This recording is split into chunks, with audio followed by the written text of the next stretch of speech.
যে বাঙালির ধর্ম কি। এখন স্বধর্মে নিধর্ম সে পরধর্ম ভয়াবহ, এখন বাঙালি কি সত্যি স্বধর্মে আছে? প্রথম এখন তো অনেক স্বধর্মে নেই না, এটার জন্যই তো এই আলোচনাটা হচ্ছে। স্বধর্মে নেই, কিন্তু স্বধর্ম কোনটা সেটা আগে জানা দরকার। এখন ধর্ম তো কতগুলো গ্রন্থ, কতগুলো ডক্ট্রিনস, সেগুলোকে কেন্দ্র করে হয় তো।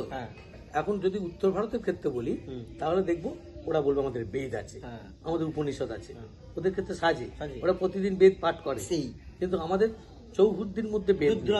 আমরা যদি বলি আমাদের ধর্মের উৎস বেদ, এটা মিথ্যা কথা বলা। রামমোহনের আগে পর্যন্ত বেদের চর্চা নেই। এবং সত্যি কথা বলতে এই বিদ্যাসাগর বিধবা বিবাহ যে প্রমাণ করলো, বেদ উপনিষদ না থাকলে প্রমাণ করতে পারতোই না। না না না না, তাই না? সেই জন্য আমরা বাঙালির ধর্ম বলে যেটাকে টেস্ট করতে পারি, সেটা হচ্ছে চর্যা পদের ওখানে। লুইপাদ তিনি একটা সহজিয়া ধর্মের জন্ম দিয়েছিলেন, তার অনুসারীরা ওই গান গিয়ে গিয়ে সেগুলো চর্চা করতো। গুচ্ছ, ওটা খুব গুচ্ছ, ওদের ভাষাটাও হচ্ছে শান্ত ভাষা। কিন্তু যেটা আমি উল্লেখ করতে ব্যবহার করা, কিন্তু আমি যেটা বলতে চাইছি, যতই ওরা ধর্মীয় সাধক হোক, ওরা কিন্তু বৈপ্লবিক কথাবার্তা বলেছে, যেটা অন্য জায়গার সাধকদের বলার আছে। হ্যাঁ, ওরা যেটা বলছে বেদের বিরুদ্ধে বলছে, ওরা ব্রাহ্মণ্য ধর্মের বিরুদ্ধে ওরা কথা বলছে যে হোমে কাঠ দেয়া সেটাই ধর্ম নয়, ওরা বলছে মন্ত্র উচ্চারণ করা ওটাই ধর্ম নয়। বলছে বরঞ্চ হোমে কাঠ দিলে চোখ জ্বালা করে, অর্থাৎ চোখ ঢেকে যায়, তুমি লোক মানে যাগযজ্ঞ মানুষকে অন্ধ করে দেয়।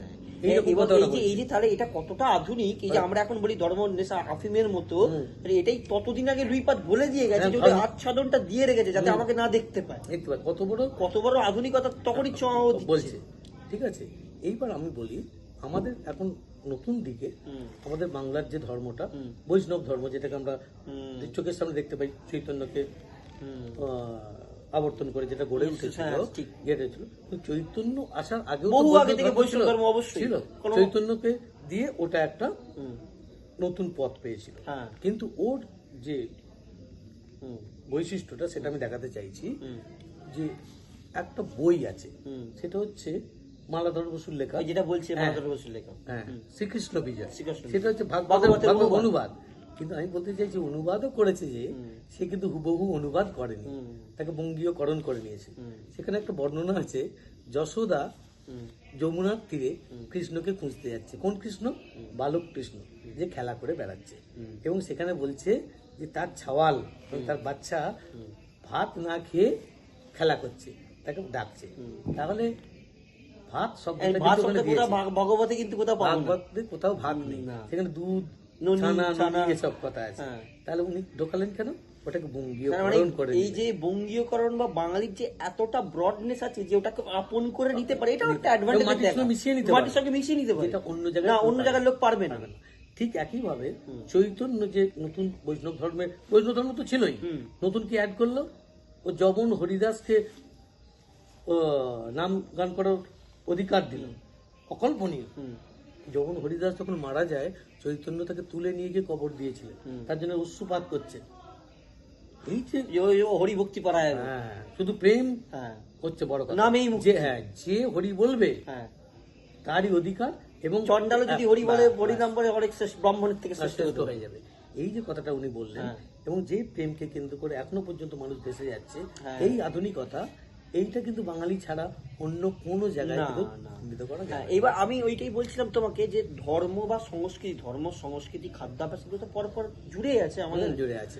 এখন এই যে ধরো আমরা এখন বাঙালির বিয়ে, যেটা লোকে অনেক অনেক জায়গাতে শুনতে পাই, অনেক জায়গাতে প্রশ্ন ওঠে যে বাঙালি কিছু জিনিস আন্তাবড়ি খামচা মেরে তুলে নিচ্ছে। যেমন আমাদের গায়ে হলুদ হয় না, গায়ে হলুদ বন্ধ হয়ে গেছে বহুদিন, সঙ্গীত হচ্ছে, হালদি হচ্ছে, এইসব বিভিন্ন রকম ব্যাপারগুলো হচ্ছে।